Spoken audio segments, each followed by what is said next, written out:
Salut les passionnés de foot, bienvenue sur Foot Universel TV, la chaîne qui vous apporte les histoires les plus inspirantes du ballon rond, directement du cœur des terrains aux coulisses des vestiaires. Aujourd'hui, accrochez-vous bien parce qu'on va plonger dans une révélation qui va vous toucher droit au cœur. El Hadji Malick Diouf, le nouveau lion de West Ham, nous raconte ce que Sadio Mané lui a confié en privé. Imaginez un conseil qui va au-delà du jeu, qui parle de solidarité, de générosité et de racines sénégalaises. C'est l'histoire d'un jeune talent qui suit les pas d'une légende tout en bâtissant son propre héritage. Restez avec nous car cette vidéo va vous montrer comment le foot peut changer des vies et pas seulement sur le gazon. Pour commencer, rembobinons un peu le fil de l'actualité.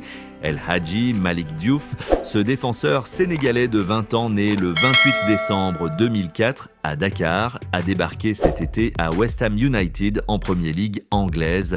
Après un parcours fulgurant qu'il a vu passer de l'académie Tromsø en Norvège à Slavia Prague en République tchèque, où il a disputé 19 matchs en 2024 à 2025, marquant même un but, Diouf a signé un contrat avec les Hammers. C'est un latéral gauche moderne, rapide, endurant, capable de multiplier les allers-retours sur le flanc sans faiblir. Mais ce qui nous intéresse aujourd'hui, ce n'est pas seulement son talent footballistique, même si, avouons-le, il a déjà impressionné en Premier League avec ses interventions défensives solides et son mental d'acier.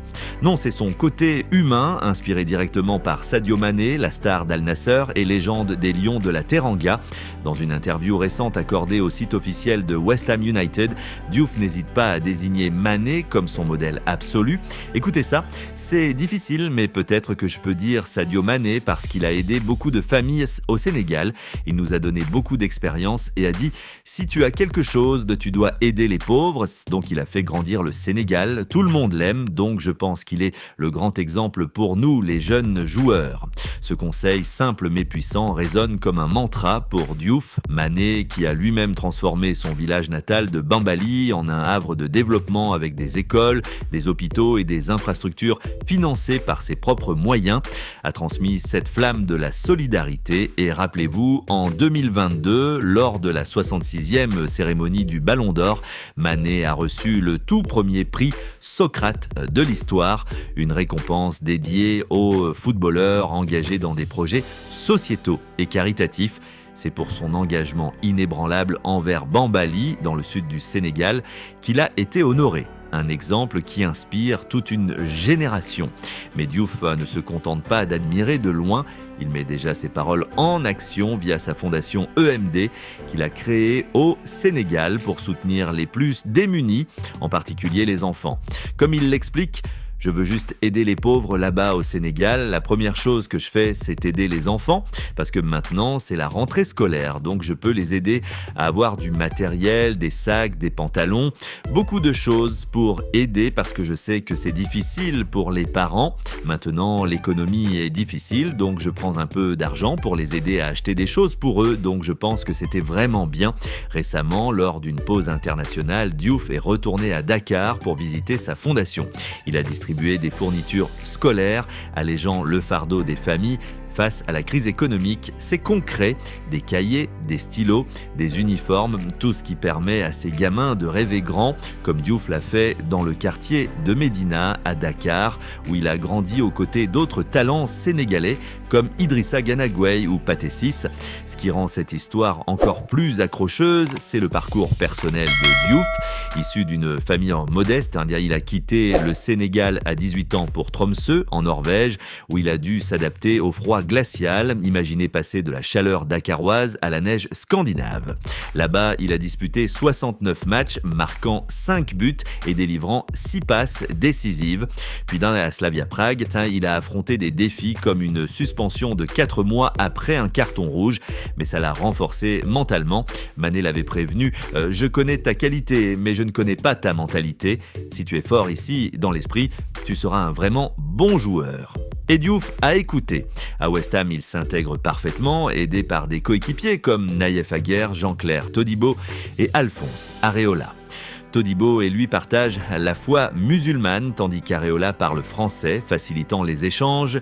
Diouf porte même des boubous traditionnels sénégalais tous les vendredis à l'entraînement de Rush Green pour garder ses racines vivantes. Il fait partie de la communauté Mouridia, un ordre soufi qui prône la non-violence, le travail acharné, la paix et l'éducation, des valeurs qu'il applique au quotidien. Depuis 2019, il a arrêté d'écouter de la musique pour se consacrer à la lecture du Coran, montrant une maturité impressionnante pour son âge. Sur le terrain, Diouf vise haut.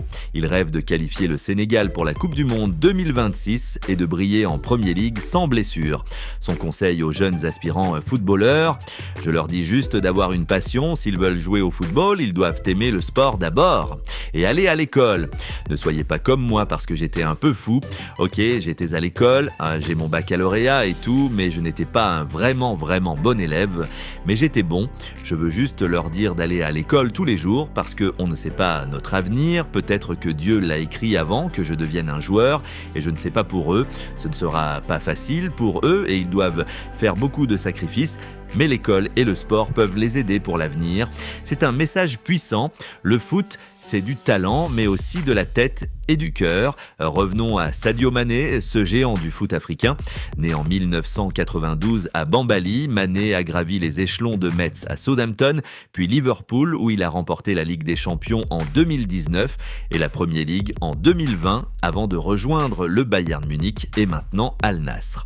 Mais son vrai trophée, c'est son impact social. À Bambali, il a construit une école secondaire pour 300 élèves, un hôpital avec des équipements modernes, un stade et même une mosquée. Il a investi des millions d'euros personnels pour lutter contre la pauvreté, l'analphabétisme et les problèmes de santé dans sa région. Le prix Socrate en 2022 n'était que la reconnaissance officielle de ce que tout le Sénégal sait déjà.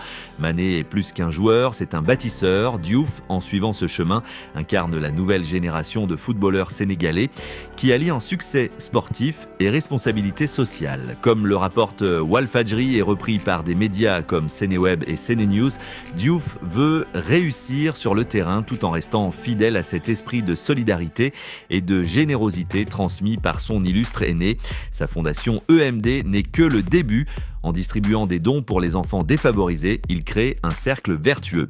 Imaginez l'impact si tous les pros faisaient pareil. Pour conclure cette vidéo sur Foot Universel TV, l'histoire d'El Hadji Malick Diouf et du conseil de Sadio Mané nous rappelle que le foot n'est pas qu'un jeu, c'est une plateforme pour changer le monde. Si vous avez aimé, likez, abonnez-vous et activez la cloche pour ne rien rater de nos analyses exclusives. Dites-nous en commentaire quel est votre modèle dans le foot. On se retrouve bientôt pour plus d'histoires inspirantes. À la prochaine et que le foot universel continue de briller.